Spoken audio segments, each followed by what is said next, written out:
Kind of like Thanks, Elon Musk. just like living on a floor with a bunch of other guys. Do they talk a lot about ChatGPT? About 100K. He was doing like kind of more mischievous stuff, like creating viruses and stuff. Like pretty much the entire like code for the simulator.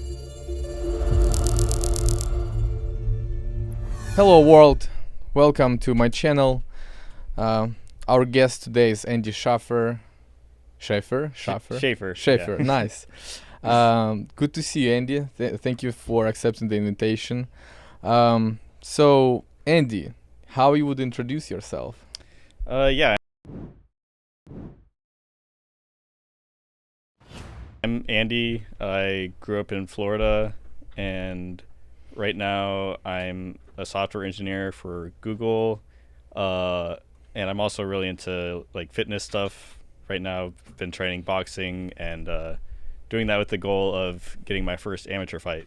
Nice. You look in a good shape. Yeah. Thank you. So, is Google is job of your dream? It was like it definitely was like one of the companies that kind of when I was in college, like it definitely would be nice to work for Google. They Yeah. definitely have a lot of good benefits there. What other companies were on your radar? Yeah. I think Airbnb looked cool. Agree. Like Dropbox. Yeah, they dope. Yeah. Mostly remote companies. Yeah. I see. So, and tell the story. Andy, tell the story. How your way in the software engineering started? Yeah. So my dad is a computer engineer, so it's kind of I had that influence, but it kind of took me a while to actually get into programming. When I was young, my friend Michael got into it earlier than me. So like in middle school, and I would hang out with him, and he'd kind of show me the programming projects he was working on, doing sorts of like kind of. What it was, calculator or? He was doing like kind of more mischievous stuff, like creating viruses and stuff. Nice. That's what he was into. Yeah, sounds great. And what was after that? Yeah, so I didn't actually really get into it that much because like I think I tried like a Java tutorial, and Okay, yeah. like I didn't really see anything interesting that I could do from that. How old were you at that time? I think this is in middle school when I like first kind of like tried to. It's like 12. Yeah, about 12. Okay, I see. Yeah, I bet Java tutorials. Yeah, it's not the pleasant thing. Not very fun, and it started out with like kind of more intermediate stuff like object-oriented programming. I didn't actually do like get to print hello world. Yeah. So that might have been why like I didn't really see what it was all about. Nice. But the moment that I actually got hooked was in high school. I went to like a magnet program that did STEM classes. So there was a robotics program, and I got to write code that would like control the robots, like get inputs from the sensors and set the motors to move. Okay. So I could see how writing code could make something move around in the real world the way I wanted it to. And I think that moment was when I just thought it was like the coolest thing ever. Nice. That's catch you. And after that, did your father told you like, son, never use singletons or something like that? No, he actually didn't have too many like opinions that he like tried to force onto me. Okay. So it's kind of just he let me do my own thing. Didn't really influence me too much in that regard. Yeah. But I bet he's happy that you following him, like kind of following him in this industry, right? Yeah, I'm sure he's like definitely cool to see your son do the same thing as you, I guess. Yeah. Do you have any like kind of technical opinion battles, or like to this day exchanging like technologies or opinions? Um Or not nothing like that? we talk about It's sometimes, but we haven't really argued about anything. Yeah, of course. I mean, I'm not too opinionated on a lot of yet. yeah, about like programming language stuff and like formatting and like how you should do things. I think as long as you're consistent, Cool. it doesn't matter too much.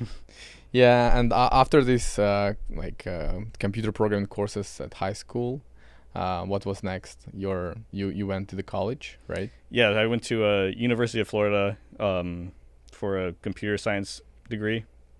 Okay, so it's like you have like solid history. You started in the middle. You tried programming in the middle school, then fell in love in the high school, and then you went into the college with like CS degree, computer science. And what do you think? What was the coolest part of your college education at Florida, University of Florida? I think the coolest part was being in the dorms. Just like living on a floor with a bunch of other guys. Partying. Yeah, pretty much. It was just pretty entertaining. People would get up to weird shit, and yeah, it was a lot of fun. Are you missing this time when you were free and kind of reckless a little bit? There's parts I miss and parts I don't miss. Yeah, that's for sure. Yeah, but it's like computer science education in our industry is it's where folks have a lot of conversation about, because some people think that it's crucial to have, and some people think that it's just a waste of time. What is your opinion on this question? Is like CS degree is crucial for people in tech, or it's like optional? I think the university education gives you a good foundation for how computer science and like computers just in general work, and how to develop software on them. A lot of the stuff you learn, you're never going to use on the job unless you specifically work on processors or like networks and the kind of stuff that you learn in college. But Complicated things. it's good to kind of know how things work under the hood when you're working, just so that you don't have blind spots. And yeah, I think it's also just good to have a system that you go through for learning, because I do think people can learn by themselves, but it's a lot more difficult, and you have to be a very motivated person to accomplish that. Yeah, for sure, and they're not going to have this dorm time with folks, like when you partying and stuff, network. I got you. And what do you think? Like, people with CS degree, are they moving faster in their careers, or that's the main benefit? So since they don't have blind spots, so they kind of have a good foundation and they can move faster. This is the case for CS degree, or it helps get your foot in the door a lot quicker. Like you can get interviews more easily, and I think once you start working, it's less important, because then you're like getting other jobs. It's going to be based off of your experience and not as much on your education. But yeah, I think people without a degree, they can still make it happen. It'll be difficult, but they're definitely going to need a lot of their own projects that they can show off, and just kind of have some cool stuff from that they can write on their resume to get attention from interviewers. Yeah, it makes sense. But what about these like big names, big university names like MIT or Stanford? Is it like next level for like benefits from colleges? I mean, you're saying that people with the degree in the computer science, they able to have like their foot on the door faster, right? And people from these like top colleges, do they have any benefits like for in the industry? I do think it is easier for them getting interviews. I definitely had kind of a hard time getting to like even like just a first interview when I was applying for internships and full-time jobs. So yeah, it was like I'd apply to like 15 companies and only get one interview. So it's kind of I think if you go to like one of the more prestigious schools, you have higher chances of getting into like the exact job that you want, but you can still do it without having to go to the best school. Yes, you did. Mm-hmm. Okay, but there is some benefits like studying in like University of Florida or State University, right? What is the benefit? So it's cheaper, or it's more affordable. It's closer to your hometown. Yeah, it's definitely cheaper. It makes a big difference if you're in state versus if you go to even like a public university that's out of state. I think the tuition is like 3 times more for people that are out of state. How much you paid per year for your education year? I think total it was like 10,000 per year. It's for 5 years, so it's 50K. For 4 years. For 4 years, bachelor degree. Yeah. Okay. Do you have a master? No. Oh, okay, so you stop on bachelor. Nice, yeah, because basically you can start work. So it's like 40K plus you need like money for living. Yeah, it's pretty much 10K including living expenses. Right. Yeah. It sounds cool. Yeah. And you said like your first you apply for 15 companies and only one company answered to you, right? What it was the company, and so you got your first internship. Yeah, well actually so it was like 15 companies, and then I got an interview from Palantir. Okay. So they actually had me go on site, did the whole like kind of fly me out, give me a nice hotel in Washington D.C. Nice. And I interviewed there, thought I did well, and then they said no, like we think we're not gonna give you the internship. So I was like, dang, I really thought I like did well in that interview. I don't know like what I could have done better, but then I was thinking I would go back to like the original internship that I did, which was at CAE, the company that my dad works at, where they do like flight simulators. Cool. I had done that for like 2 summers before that, and it was all right, but I was kind of bored there, and the pay wasn't really anything too special. What was your tasks in this? So first of all, can you explain like what is Palantir and what Palantir in which business Palantir is? Yeah, Palantir is a big data company, kind of bringing data from a lot of different sources to get insights. So it's like kind of a private CIA tool. Yeah, they're used by like government and also private industries. Nope. So they collect data and make analysis. I see. Cool. Mm-hmm. Yeah, and what kind of task you did in on the company which make flying simulators? Like what it was like? What language did you use, or it was more like testing or software engineering? Yeah, so they had C and this language that is called ADA that is used for a lot of government contracts. You don't really see it too much now, but it's like legacy code. Is it like legacy code? Kind of, yeah. It's pretty old. But my job, well, one of the tasks that I had was just kind of doing like a refactor of like pretty much the entire like code for the simulator to use this other system, and I had to make small changes to a bunch of different files.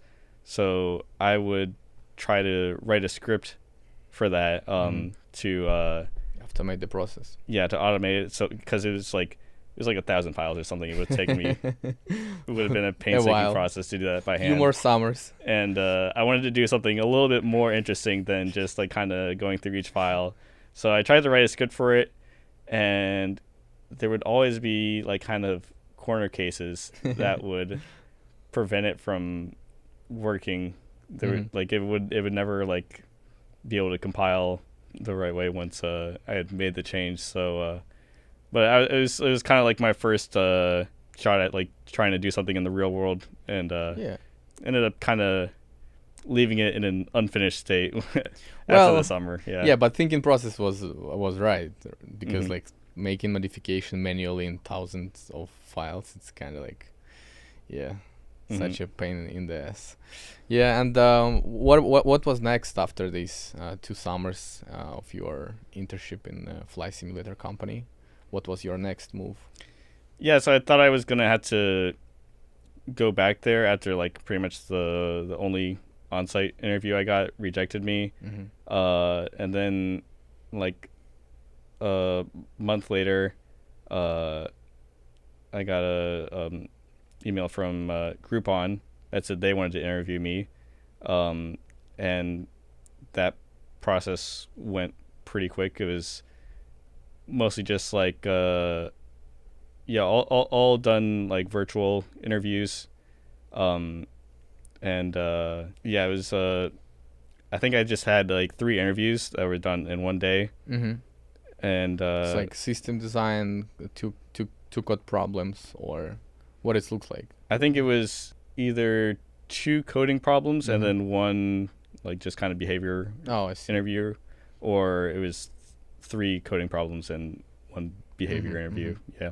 And what kind of like coding problems? It was like easy, lead code, or medium? Easy, medium. It's for internship, right? Or it's like it's kind of like medium. medium? Like, Okay. Yeah, there's 1 like dynamic programming problem, but it wasn't that difficult of a problem. Okay, I see. So you did great. Looks like. Yeah, it was the best. No, but result, right? So Yeah. did they hire you? Yeah, they did. So Okay. and that internship, I had the choice to go to Seattle or Chicago. So, and I actually didn't end up here yet. I chose Chicago. But why not Seattle? I didn't know much about Seattle Oh, at the okay. time, so I figured I'd just choose Chicago. It seemed cool enough. How did you like it? It's Chicago's nice during the summer. Okay. Which was when I was there for the internship. So I definitely enjoyed it there. Nicer than Seattle in the summer? I think they're about equal. Okay. Although the apartment I was in didn't have an AC unit, which in Florida that's pretty much required, or Yeah. else you're gonna die, basically. I bet. But I thought like maybe it's cool in Chicago, so it probably doesn't get too hot in the summer, but it actually does get pretty warm there. So Pretty warm. Yeah. I was kind of miserable. Yeah, I feel you. Yeah, it's a big city, Yeah. just concrete jungle, and just I would come home every day and just take like ice cold showers just to cool off. I see. So, and how long it was, like your internship? It was just for summer, or? Yeah, just that summer. That was like the last summer before I graduated. So, and after that, Groupon extended me a full-time offer, which I took. Cool. And how much they pay you for your internship? It's like it was hourly rate, right? So because you can work only 20 hours, or correct me if I'm wrong. I think it was I was able to work like the full 40 hours Because of the summertime. Yeah. I see. Okay. So yeah, it was like they actually had a signing bonus for interns, which was pretty cool. It was like 10K signing, Nice. and then it was Nice. like 33 per hour. Nice. And how did you spend your signing bonus? I pretty much just saved it for like the next Okay. expenses for the next like Cool. year of college. Smart. I was pretty frugal. Yeah. Yeah, that's smart. That's smart for sure. And after that, the contract so the payment in the full-time position it was the same, or it was differ from internship? It was different. Yeah. Different, yeah. And what the difference was? So it was increased, right? Rate. Yeah, increased, and that now is salary, not hourly. Oh, okay. So you got it doesn't matter holidays, like do you have vacation, 41K? So all so this Groupon just- actually had like unlimited vacation time. Okay. You could just So it's zero vacation time. zero pretty much, but you could in theory take off as much as you wanted. In theory, yeah. Yeah, but I guess you kind of also wouldn't want to look bad if you didn't get any work done. Yeah, I'm sure, yeah. But it was signing bonus for joining as well, or for full position? Yeah, there's also a signing bonus for And full time. how much? What is the total comp for your first contract in Groupon after the internship? Not including the signing bonus, it was about 100K. Nice. Yeah. And signing bonus was like 20K or something around that. It's like 30. Yeah. 30, nice. And you also saved it but you already finished the tuition, right? So I had like some student loans still Okay. when I graduated. So I just kind of paid those off as soon as the bonus hit. So Nice. that felt pretty cool, but also might have been kind of a mistake since Biden ended up having his like kind of some student loan forgiveness, and then Yeah, well, yeah, now at my current job I think they match student loan payments. So you could not know this, so Yeah. that's I would have okay. had to predict the future. So Yeah, but is there some actually what the Groupon in what business Groupon is like what the company does? yeah, so they do kind of deals for local businesses. So if you're like say a hair salon or something and you want to Mhm. attract customers, Mm-hmm. you can have your business listed on Groupon, and it will be advertised to the people that use that app, and they can see your business and like book appointments. And the idea is like most, if not all, of the businesses there are offering a discount Mm. or like some sort of deal. Mm-hmm. So it's like a first time deal. Try our service here, and basically Groupon provide all of these like mechanism to getting discount, like and first visit in the service. Cool. And what was your mission there? What kind of task you had in Groupon? What problem you solved? Yeah, so I was working on like backend services. We were using Optimizely, which Mhm. is a third-party platform for doing A/B tests. Mm-hmm. So I was writing the code to kind of integrate that into our system so that we could have our like front end pages like calling back to see if an experiment was active. Okay, so it was like team which tried to increase closage rate of users, right? To make them Yeah, so like conversions, you could do experiments to test if like a page looks a different way or has a certain feature. If the users respond to that. So we did not design the actual experiments. We just kind of did the integration so that other teams could make experiments. So it's like infrastructure for ABN testing. Yeah. Cool. Did you like your job there? I found it interesting. It was working in Java, which is not my favorite, and also is kind of just like making like web services that kind of made calls to databases and just did that sort of thing, which I didn't find extremely interesting. But okay. It was okay, yeah. Yeah, but what is your favorite language? You say Java is not is your favorite, but yeah. Yeah, so right now I'm working in C++, and I'm enjoying that. I like just kind of being lower level and getting to like work with the system. Sounds great. Sounds reasonable. Yeah. Yeah, it's like real engineering stuff. Yeah, it feels more real to me, and I'm sure there's challenges with doing like kind of higher level like and like front end stuff, but Yeah, of course. it's just never really captured my interest that much. You like to control memory manually, Hmm. like enjoying finding some memory leaks. Just knowing how things work. Yeah. Oh, okay. And what was how long you worked for Groupon? I was there for about a year and a half. Mm-hmm. Yeah. And what was next? What was your next move? So I got an email from a Google recruiter, Mhm. asking if I wanted to interview, and How did he found you, or they? How did they found you?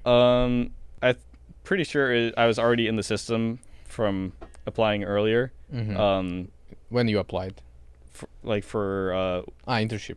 internship and Okay. full time out of college. Okay, I see. But guess they weren't too interested at the time. But later they were just hiring like crazy. Might have ended up to be a bit of a mistake, but but they got me now. So We will talk a bit later Yeah. about it. Yeah. And so they contacted you and suggested you a position, right? yeah, so they well they said I could decide when I would do the interview. So I gave myself like 3 weeks to brush up on my like interview skills, since Like lead code. yeah, just doing like grinding leak code problems, because a lot of it kind of like goes away after a while, but you can just get it back real quickly if you like practice it for a short period of time. How many lead code problems you solved for in 3 weeks? In those 3 weeks? I didn't count. It was maybe like 50-ish. 50? Yeah. Okay. Mostly medium problems or Medium and hard. Yeah. medium and hard? Okay. Yeah, because like you were okay, I see. Cool. And so HR contacted you. You got 3 weeks for preparation, and then what kind of what rounds of interviews they have at Google? How the process looks like? Interview process looks like? So there's an initial round where they just do one like coding interview. Text screening. Yeah, round, which they phone screen. let me skip that. So I guess I must have been in their system or whatever, and Okay. they figured, all right, we can just go through with the next round of interviews without kind of wasting time with this. Okay. So then there is the they still call it the on-site interview. I don't know if they've renamed it by now, but it was done completely virtual, since this was during like the COVID lockdowns. What year it was? Like 2021, second, Yeah, 2021. 2021. Okay. Yeah. So first round phone screen they skip it. Second round it was still coding problems or Yeah, it was just more interviews. I think there was 5 like 30-minute interviews Okay. with different people. 30 minutes. So pretty fast. Yeah, pretty quick. They were like the 4 of them were coding, and then one of them that they call like the googliness interview is pretty much just like a behavioral interview. They ask about like projects you've worked on. Nice. And there was like do you it looks like googleness is like leadership principle question as at Amazon, right? So how you would behave if you have conflict in your team, something like that, or Yeah, like you disagree with a coworker on how to like approach a problem. How do you resolve that? Stuff like that. did you tell them that you're into boxing? Yeah, I Okay. just intimidate them, challenge them to a duel. Sounds reasonable. That's how we solve conflict problem in the tech industry. And you said like it was like 5 quick interviews, and after that they decided should they give or shouldn't they give you this baseball hat with propeller or Hmm.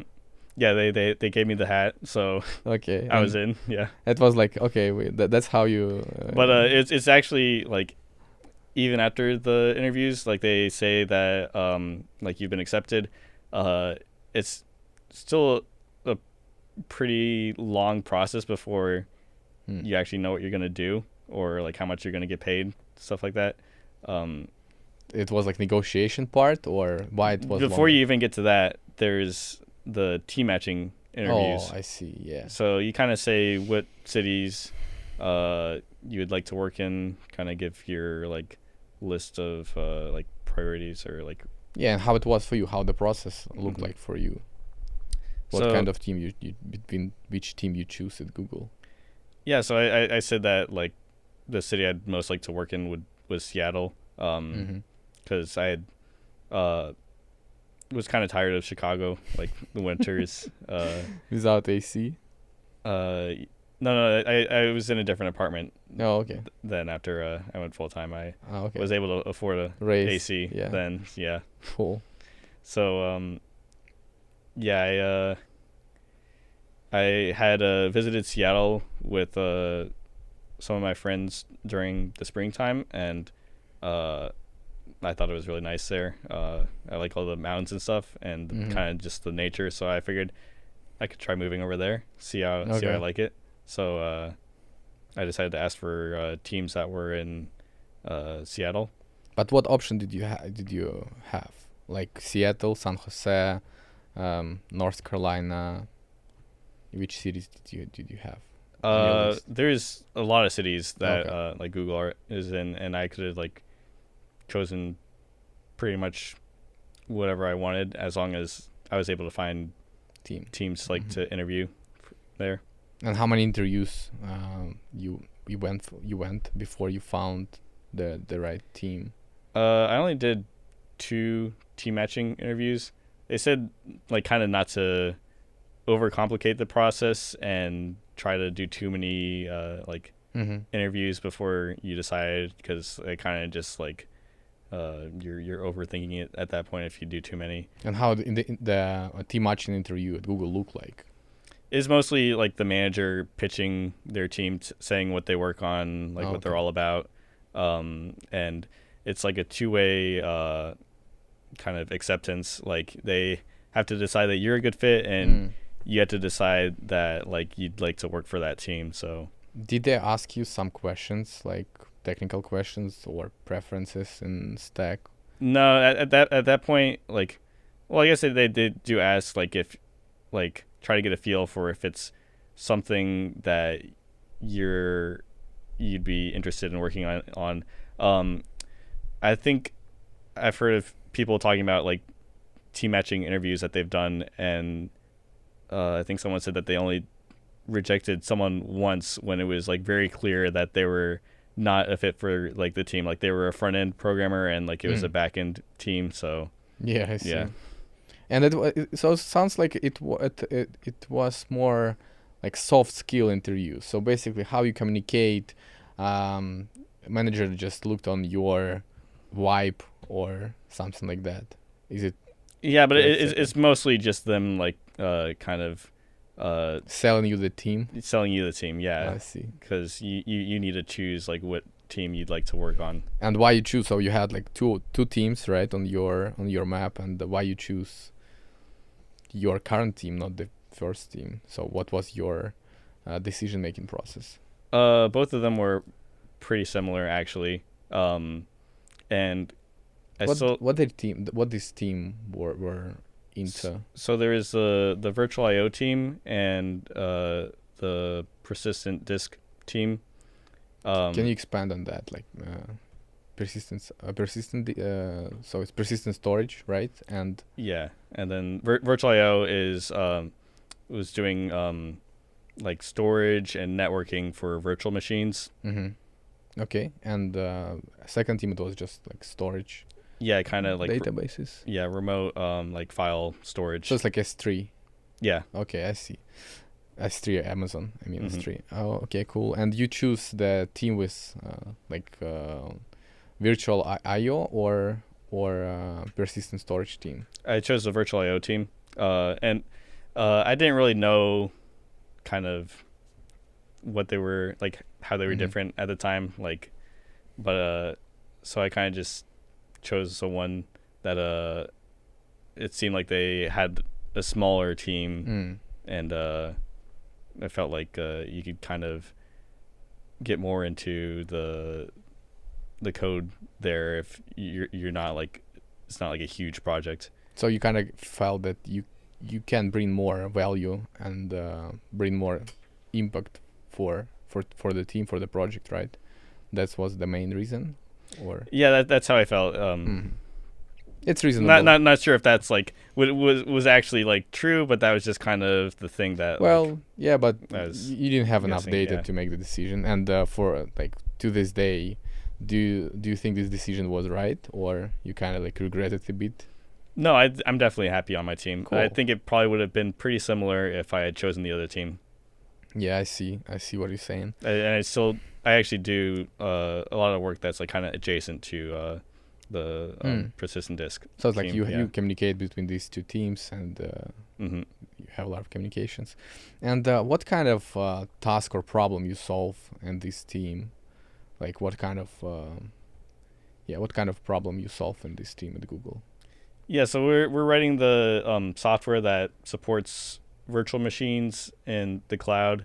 So when companies rent computing on the cloud, they usually don't do it on like right on the physical hardware, because you have like different machines, and often a lot of things are not consistent, which makes it hard to deploy software. So when you can have a virtual machine, you can easily spin one of those up, and it's always going to be like the same image. So you can be pretty sure that things will work on there if it works on like another like copy of the virtual machine. It's kind of having like simulated virtual hardware on top of like running on top of actual physical hardware. So we're writing the software that creates that like virtualization layer, and our team specifically works on the storage devices. So there is local SSD, which is like solid state drives that are on the same rack machine as the virtual machine is running on. So you can get better latency and performance with that, but you're also not guaranteed to keep that data if the VM crashes, or it has to be like moved to another machine. Just like kind of like cache, like temporary cache. Sounds like a temp, because if it's crashed and it's not stored after the crash, means that it's not. Yeah, I mean, that could be like one of the ways that it's used. Okay, I see what you're saying. Sounds great. And what is the biggest challenge for you was since you started this position at Virtual I/O? There's a lot of code, and some of it has been maintained for a long time. So parts of it, in order to accomplish the goals that you want, it needs to be refactored. So that's kind of part of what I've worked on there. So it's like kind of hard to dive into legacy and make it better. Yeah, some of it gets kind of like tangled up after like people make changes to it for years. Yeah, sure. I see what you're saying. Yeah, it always is like part of our job. So yeah. But it is kind of interesting, like going through it and like figuring out how things work. It's like historically kind of like an archaeology project.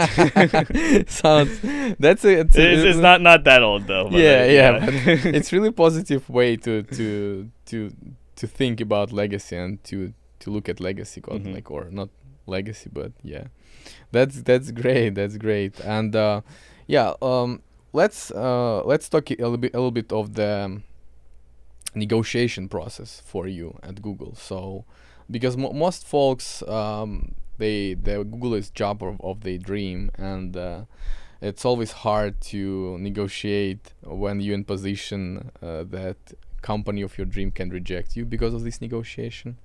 How did you negotiate your initial contract? Yeah, the advice I was told was like you don't usually want to accept the first offer Mm-hmm. because usually they'll go a little bit higher. And it's very rare that a company will like hear your counter offer and then just like be like, no, we're not gonna hire you at all. Mm-hmm. Did you have a counter offer or? Yeah, I made a like I didn't do too much negotiation, but I made like kind of one counter offer, which was like higher in salary, and then they said that we can't do like move that much on the salary, but we can give you more like of a stock grant. So they did that and then like moved up like not as much as I had asked, but I accepted Somewhere after in that. the middle. Yeah. You okay. How many percentage you negotiated? You were willing to negotiate in the stocks, like 10%, 20%, or? I'm not sure what the percentage was, but I think I got it up around like 5,000. Yeah. 5,000 Per year, yeah. Per year. So, and what the RCU vesting plan at Google? It's like front loaded, I think. So you vest more during the first couple of years. I think the first two are like 33%, and then the second two are less than that. But you're also, I think, you can get like stock refreshes, and you're kind of expected to get that around like after 2 years, I think. Haven't been there that long, so I'm not really sure how that all works. I see. And this there is also a signing bonus, of course, right? No, actually, Google doesn't have a signing bonus. They just Really? have the like relocation benefits. Oh, okay. So they pay completely for relocation from Chicago to Seattle. Yeah, so I was able to like cancel my lease in Chicago, which is 2 months rent. Close. Yeah, and then they had like a moving team move all my stuff. Yeah, that's dope. It's pretty nice. I didn't have to get a U-Haul and drive across the country. Oh, so they kind of like did it by their own. They have the hire company which provided you moving. Yeah, so I just moved into my apartment, living with just a suitcase for like 3 weeks until all my stuff got there. Sounds great. But Sounds it was great though, because like I didn't have to do that myself. Yeah, it's like such a pain to relocate. But your main reason to change the job, it was like pay increase, or it was like because it's Google and or both probably. Yeah, both pretty much. Yeah. Yeah. So and it was kind of more along the lines of what I wanted to work on there. I see what you're saying. And in comparison with Groupon, how much raise did you got? I think it was a little bit less than double. Less than, okay, I see. That's total compensation. Yeah. Yeah, and plus stocks on top of that. Mm-hmm. But it's still yeah. Of course, it's like great for, but in comparison, Seattle and Chicago, it's like cost of living. Is there the same, or you kind of like lost a bit? Because it could be tricky, especially because, for example, in Chicago you pay income taxes. In Washington, Seattle, you don't pay them. Mm-hmm. So it was also increased in this way, right? Yeah. So increasage. I think Seattle's a little bit more expensive. Really? Than Chicago? Yeah, I'm not spending too much more on rent, but how much do you pay for rent here in Seattle, and how much did you pay in Chicago?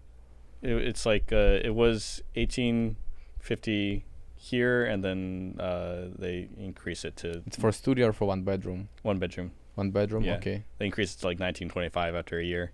Oh, I see. But you basically live in downtown of Seattle. Mm-hmm. And in Chicago, how much did you pay? That was $16.50. Also like downtown, and I I would say probably a cooler apartment there. Mm-hmm. I was in Marina City, which is like anyone who's been to Chicago, you've probably seen the towers. Like that's the two like corncob looking towers. Okay. So it was a pretty cool place to live. So I think I was probably getting more bang for my buck there. No, I see what you're saying, but yeah, but it was pretty tough at the winter time probably in Chicago. Yeah, is rough. Like it gets cold here too, but in Chicago, like you walk anywhere and you're just kind of like trudging through snow. Uh, yeah. Cool. Uh, did you so you worked for Google like year or more than a year, right? Yeah, I've gone just over a year now. Yeah. Cool. And what about like raise process in the at Google? Is it possible during this crazy layoff period? Yeah. What is? Yeah, they're still doing like comp adjustments.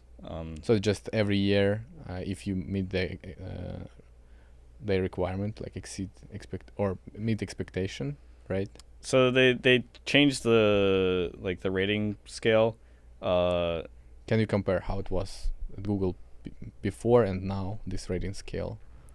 Before, each of the different ratings kind of took up the same amount of space, except for like the lowest and the highest one, which are pretty small. Now, there's still like 5 ratings you can get, but the third one, like the 5 ratings is like from 1 to 5. It's like points, or what do you mean, like 5 ratings? they have names for it, like I see. like Okay. significant impacts or Okay. yeah. Exceed expectation, meet expectation, below expectation, and fucked up everything. Yeah. So they kind of just like changed up the performance review process and like renamed everything, and also changed like kind of like the like percentiles of like people that fall into each grade. So now like the bottom 2 grades Mm-hmm. take up like 6 or 8%, Mm-hmm. and then I think the middle one goes up to like 74th percentile. Okay. So it's like kind of like the biggest, like most people are going to fall into that. This bracket. And yeah, you have to do like really well or really poorly to not get that one. But what's going to be with people who fall into the first 2 like ratings? Yeah, so they do kind of I think if they're gonna put you in that, they have to like have a meeting with you and like kind of try to fix whatever's going wrong before you actually get that rating. So it's kind of like is it the same like PEEP, like performance improvement plan? I don't know if you get that if you're actually put on like a PIP and you're in danger of losing your job. Yeah, I'm not sure if people are actually like getting fired because of that. Yeah. They just get layoffed. Yeah, actually about layoffs, it's just crazy time right now when companies, fintech companies, just the whole big tech companies, just whole industry lay off people, just cleaning after the COVID. What is your opinion on that? And because like at Amazon we also have layoffs, and Amazon just aggressive in terms of doing these layoffs. Probably it's after the Twitter by far, because Twitter just laid off 50% of the workforce, but still. Yeah, I think you can't really compare most cases to Twitter. That was just really shook things up there. New standard of industry. Yeah, but it's definitely kind of thanks Elon Musk. He started it. Yeah, it's his fault. It's definitely happening everywhere now. Actually, did your opinion change about Elon after this situation with Twitter? How he treat the people, the software engineers there? Well, he definitely wasn't very nice about it. I think he kind of got forced to buy the company at like the price that he did. Mm-hmm. I'm not sure how that all worked, but like ended up being like obligated by like legally to buy it at like 44 million billion dollars. So and then it was losing money, I think. So he had to quickly cut costs, I guess.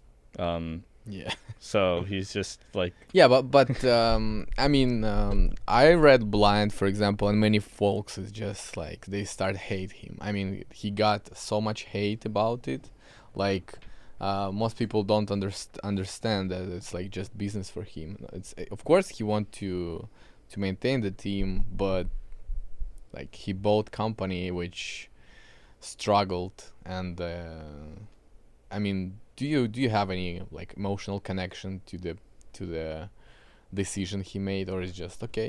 I understand it's just a business. um, yeah, I don't personally have like any emotions about it since I didn't work there. I'm sure it would be a lot different if I did, but yeah, I mean, I guess he has some big changes that he wanted to make to Twitter, and to do that, you kind of got to peel away a lot of the people since once a company gets bloated, it can be kind of hard to like Mhm. shift directions quickly. Yeah, that's fair. But do you think that this situation, this case with Twitter and Elon Musk, affected decision of Google CEO to make layoffs? I don't think. Not only Google CEO, but other CEOs as well, like Amazon CEO or. Yeah, I would say Google's probably more following like Facebook and Amazon. But I don't know if like the like tech companies in general were following Twitter. I think it is probably just like the economy in general. Like that climate has been causing a lot of companies to decide that their best option is to do layoffs. Yeah, I see, but I don't know. I still kind of like unsatisfied with the performance of many CEOs because we clearly see that Tim Cook from Apple did their best, and till this day, he didn't laid off any software engineer or any other folks from different position. So it looks like it's about decision in the past or decision right now. So Yeah, and it might be just that like all these companies are just being kind of risk averse, trying to please shareholders, and Apple is being different. They're mhm, the exception, so that's for sure. it might work out for them. We'll see. Yeah, I hope so. I hope only like at least one company will survive it without it. But are you able to talk with your colleagues at Google about the layoffs? I mean, do you feel this kind of connection in the team? How do you feel the climate inside of the team? How close you're with your teammates? Yeah, so the culture at Google is kind of like nothing's really off limits to talk about. Mm. Like you can, it's very popular to complain about the company from inside the company. Okay. There'll be like all hands meetings, and people can post their questions for the executives to answer live, and they're often pretty spicy questions. So And you kind of vote, and the biggest like the yeah, questions. people can vote on like which questions will like go to the top and be answered first. Yeah, sounds interesting. Yeah, and being inside of the Google, do you think that Google made mistakes in the past with overhiring, or it's more about the distribution of the workforce inside of the company? Because looks like we entering the stage where like ChatGPT, for example, changed the market completely, and Google need to follow up right now. And for that, like companies like Google or Amazon, like with Alexa, because Alexa also have AI under the hood, they need to to follow this trend, and they need resources for that. So the question is, do you think companies should kind of like recalibrate their resource expenses rather than just cut the people off, and this change in market, like with the trend change in market? Yeah, so I did think it was kind of interesting how earlier Google was they couldn't hire enough, and then that quickly turned into just rebounding and having to lay off a large portion of the workforce.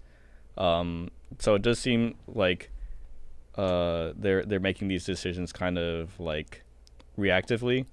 I'm not sure how much of that is just not looking to the future enough, or just kind of not having a crystal ball, being able to see like what the economic climate is going to be, because it could have been the best decision at both times to hire and to lay off.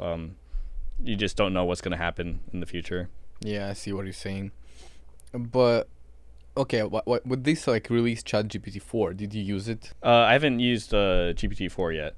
But you used GPT 3. Yeah. Because it's like, of course, I didn't use 4 as well because you need to pay for that. And I kind of don't have the task for... I think I would definitely like to try it. I just haven't had like the reason to use it yet. But it definitely does seem like interesting. It seems a lot more powerful than the original ChatGPT, GPT-3. I think they did a test on like leak code problems, and the GPT-4 was able to solve a lot more of them, like 3 of the hard problems. Okay. So I mean, you can just wait until like the next one, and it'll probably put us out of the job. Yeah, I see. Yeah, but folks, I don't know, around you at the company at Google, do they talk a lot about ChatGPT or the danger which ChatGPT brings to the Google as a company? Yeah, we do talk about AI, and Google has their own large language model, Bard, which we have been testing internally and has recently been released for like public. And I think it's good that like we're getting it out there so that we can learn from like how people are using it, because it definitely probably needs like some work to catch up to OpenAI. Would you like to work for Bard, like in the team which work for Bard? I'm not much of a machine learning person. I think that would take a lot of expertise that I need to. Well, but there is like also like backend part of course, like how they use resources, because somehow you need to hold all of this infrastructure. Yeah, that's true. I could probably work on like low level stuff, like just multiplying matrices and stuff, and kind of scaling that would just be interesting. Yeah, if else statement for questions and answers. Yeah, just provide huge file. Yeah, I see. Like lead code problem number 7. Okay, this answer. Well, I think I told you earlier, that's how I used to think that Google search worked. It just like when I first saw it kind of boggled my mind. I thought someone had to like look at every possible search and come up with a list of websites to list for that. How old you were when you thought that it works like that? It's probably like 10, 12 or something. Yeah. Not 22 or 21. No, definitely not like last week. Okay, yeah. Yeah, that's definitely a good thing to do. Okay, let's talk about a little bit like finances, how you deal with finances, and probably my favorite question is like, what is your worst financial decision you've made in your life? My worst financial decision. I don't think I've done anything that's really messed me up. I don't know. Maybe you bought like extra pack of chips, expensive one. At least I don't know. Yeah, nothing more than like a few $100 lost. Okay. Yeah. So you kind of like safe and. Yeah, I'm pretty safe. Frugal. Yeah, that's good. That's good. Yeah. Anyway, and what is your plan to become financially independent? just kind of like investing the money outside of retirement accounts, having some real estate, maybe. Stock, real estate, Yeah. some kind of like traditional way Yeah, to build and wealth. yeah, and probably like once I want to just be like kind of living off of investments, it's just going to be a lot of like I think you can get decent yields from bonds, and they're pretty safe. So if I just wanted to live completely off of interest, I think that would be a pretty safe way to do that. Yeah, actually, not right now. It's a good way. It's a good time to buy bonds because interest rates are high, and bonds pay a good amount of money. I mean, in comparison with a few years ago when the interest rate was like 3%, 2.5%. So and bonds were like 1.5%. So it wasn't that good idea to invest in bonds. And people right now kind of like woke up and like, oh well, bonds is not that bad. Yeah, basically it's a. Yeah, even like savings accounts, I can get like over 3% interest right now. So you Pretty good, put yeah. your money on saving account. Yeah. And which bank do you use for saving account? I use Ally. Yeah. Ally. Okay. Yeah. Cool.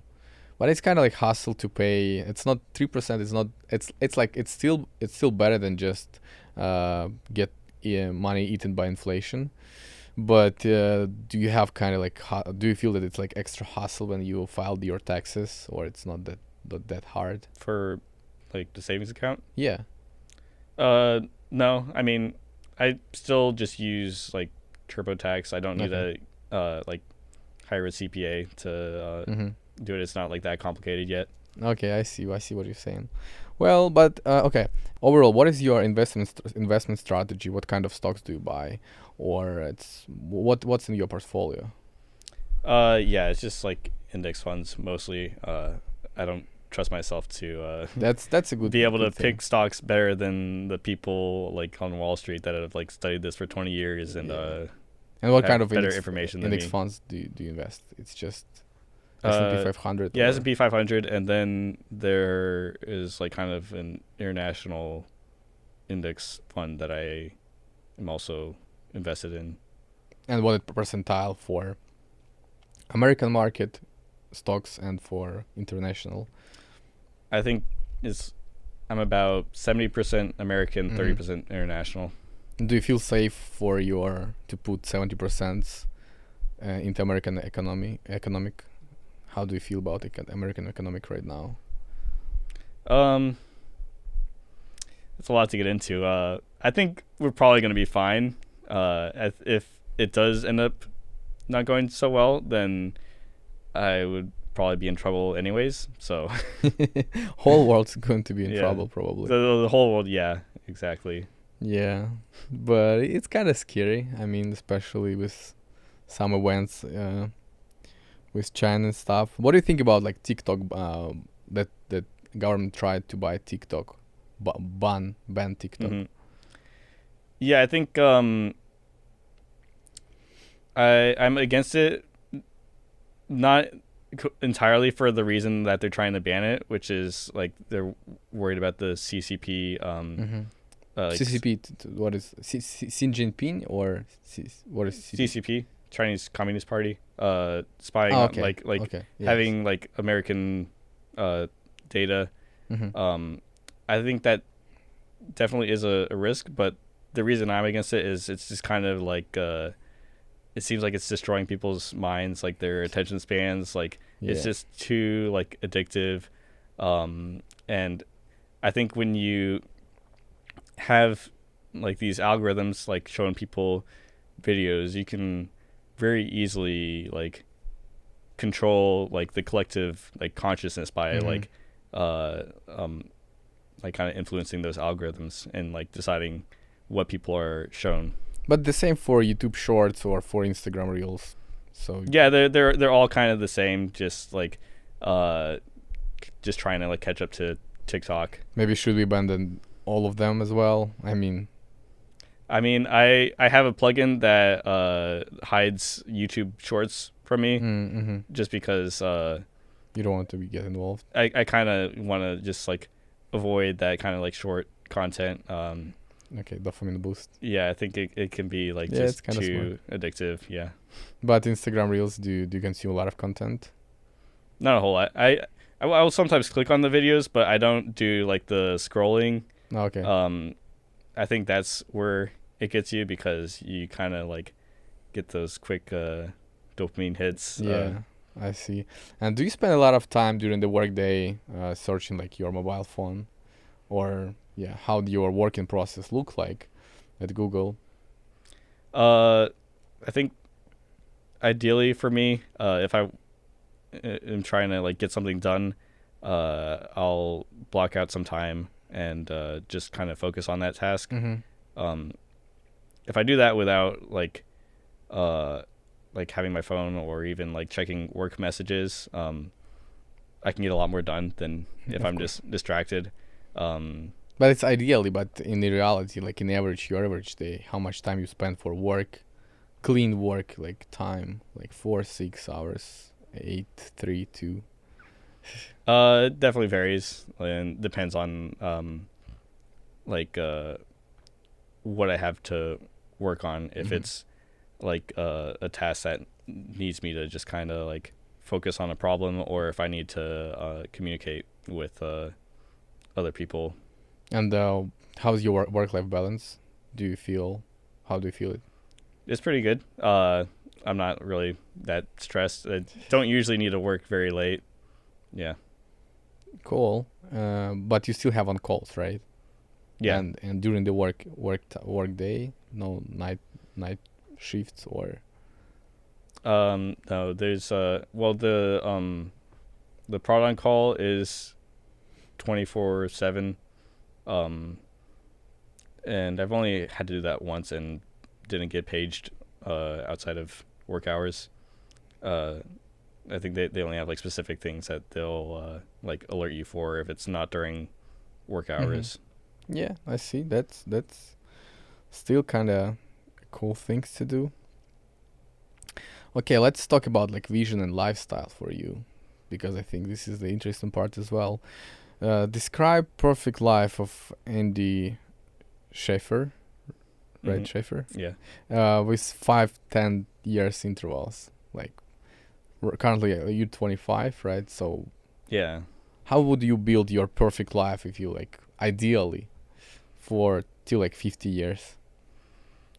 Yeah, so I think like these like next 5, 10 years, I'd like to get myself set up more, put myself in like a good position, like financially.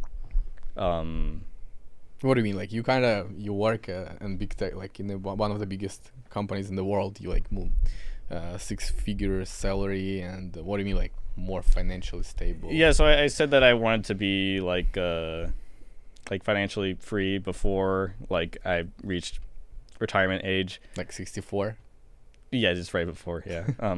But I kind of just want to reach that point, and then I'm still probably not going to retire, but it would be cool to be able to work on just whatever I wanted to, things that might not necessarily pay out, just kind of doing whatever Mm-hmm. I thought was interesting. Yeah.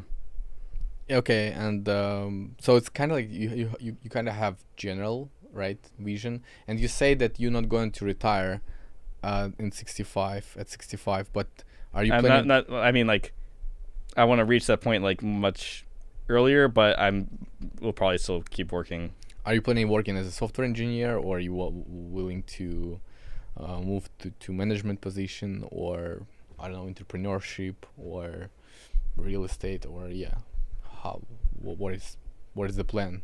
What is the escape plan from Matrix? Escape plan. I don't know. I do enjoy being a software engineer. I don't know if management would be for me, but if like I didn't have to worry about like kind of the risk, it would be cool to like try like starting my own company, probably something in software.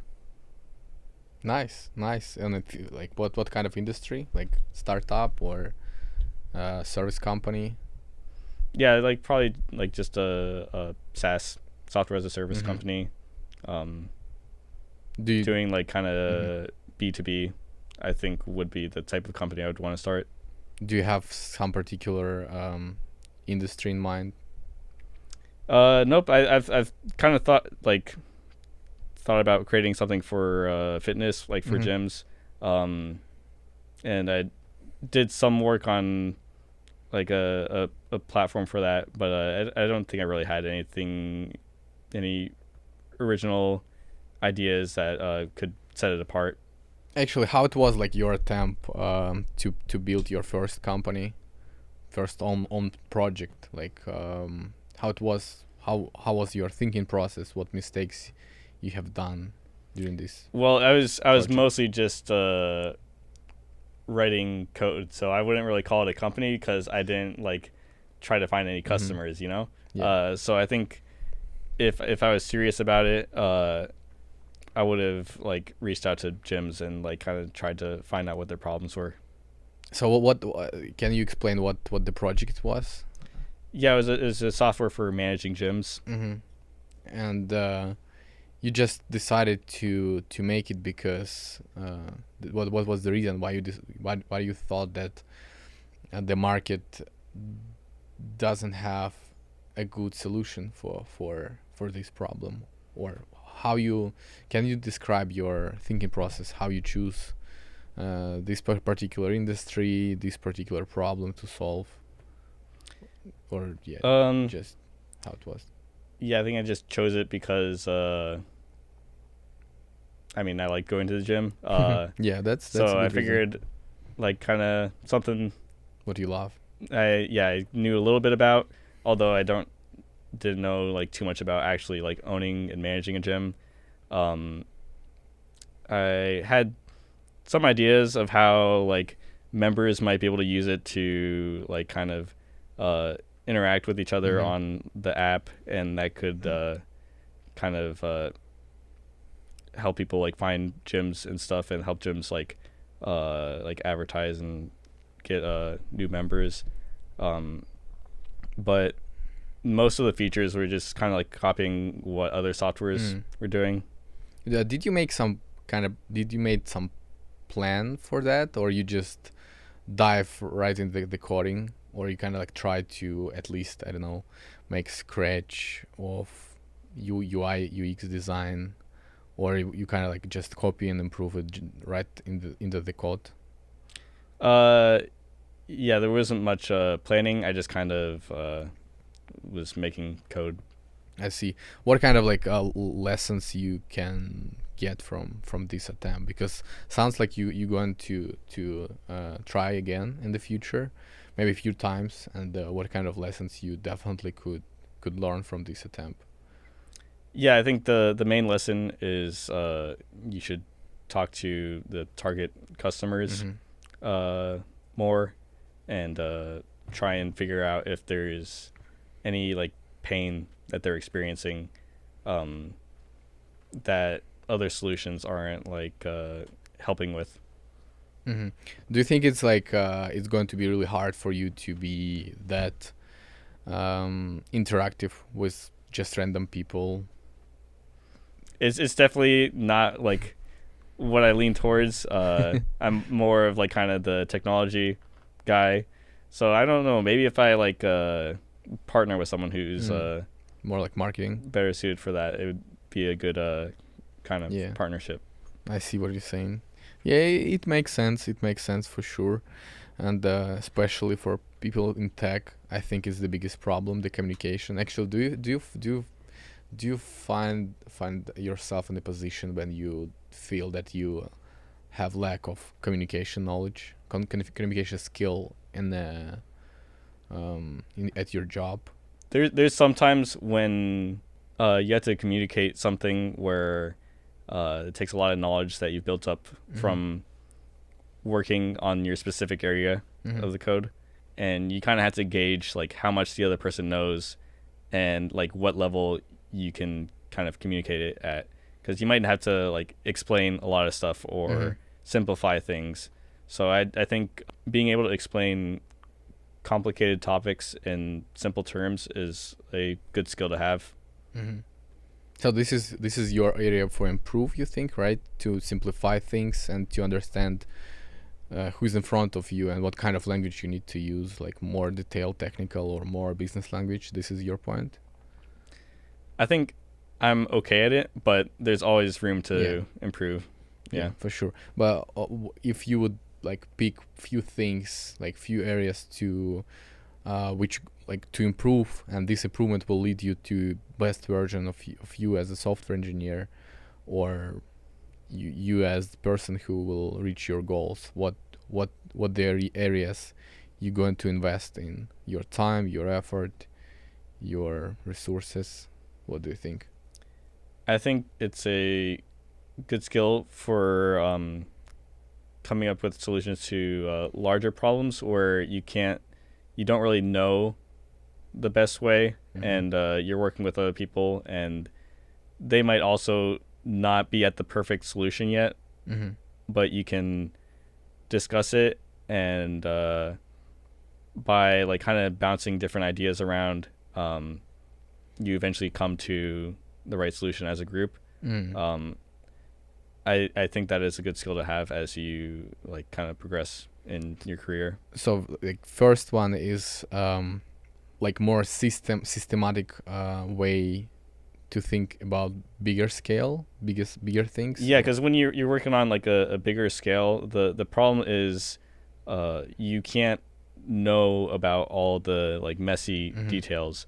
So you'll be in a room with some other like a bunch of other people, and everyone knows like kind of like they all mostly know like the general like the gist of like how everything works, but they have their specialized knowledge in like their areas. So you need to uncover like the unknown unknowns by talking to other people and getting getting the right question, asking them the right questions, and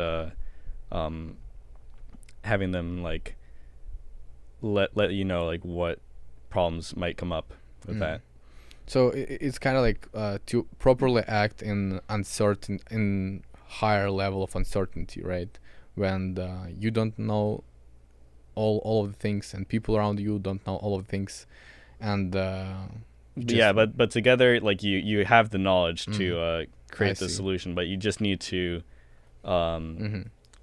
communicate the right like information to and be able to come to that. And second skill which you would like to improve is kind of like facilitate this kind of conversation, right? To be able to lead this team, this conversation. This is your goal. So it sounds like you heading to the like staff engineer, or like where you have a team, and I do think that would be interesting to kind of have a leadership position, but be setting like kind of like technical leadership. I see what you're saying. And realistically, in how much time it could take to reach this level for you? How do you feel it? I think most people take like 10 to 15 years to get to 15 years. staff. Yeah. Well, yeah, I think it's possible, but most of the folks kind of like stopped in the like middle position because they have enough money to build their lifestyle. Yeah, because it pays well to be like L5, and it's a significant jump in responsibilities to go up from there. Yeah, so it should be something more than money. Yeah. Do you have this drive more than money? Do you like technical curiosity, or what's going to drive you? Yeah, I do. I do have like kind of a drive to be able to do big things and like kind of have like an impact on the world. I definitely think that would be cool. Cool. Okay. That sounds dope. What you would consider for yourself as like that you failed at some point? That I failed. Yeah, like I don't know, just yeah. Yeah, so I something in the career, or like I mentioned at the start that I was getting into boxing, and I wanted to do my first like competition. When I was in college, I had tried doing that for the first time. Was training for a tournament, and I think I had maybe like about a year of like casual training, and my coaches said that they didn't think I'd be ready, so that they were pulling me out of like the team that was going to the competition. So I kind of just gave up after that. Like I could have kept training and gone back the next year, but I didn't do that. Like I figured I was too busy with schoolwork and stuff. That was my excuse. So but why boxing? Why boxing? Why you just decided to be punched in the head? Like most people in tech do not choose this like hobby. Because when I was a kid, I'd always like daydream about myself in like various fighting situations, and like kind of as an adult now, I want to like do something cool for that kid version of me. Oh, I see. And just kind of show that like I could be that person. Yeah, and it always seemed like kind of like more real to be doing like a striking sport. Like I have like respect for like grappling, like wrestling and jiu-jitsu, but it seems like kind of like I think it's like the scariness factor, and it's more uncomfortable. Yeah, which means it's like harder to do. And what celebrity you would like to fight? I think it'd be fun to fight Ed Sheeran. Okay. My ex was kind of into him, and also his like just music was just kind of annoying to me in general. I see. Okay. That or like Brad Pitt from like Fight Club would also be He's cool. old. Yeah. Come on. He's old already. I'll fight young Brad Pitt then. Okay. And last question. What is your superpower? My superpower. I think being able to delay gratification, have that like discipline that my parents gave me. It's allowed me to accomplish a lot of what I've done in life and kind of make my life better as it goes on. Cool. Yeah. It sounds like a good skill, good power to have. Okay, thank you very much, Andy. Thank you. Thank you for accepting the invitation. Okay, folks, you can subscribe Smart Money channel or not subscribe this channel. This is your life. Rule it by yourself. But you should definitely subscribe. Thank you. Okay, have a good day.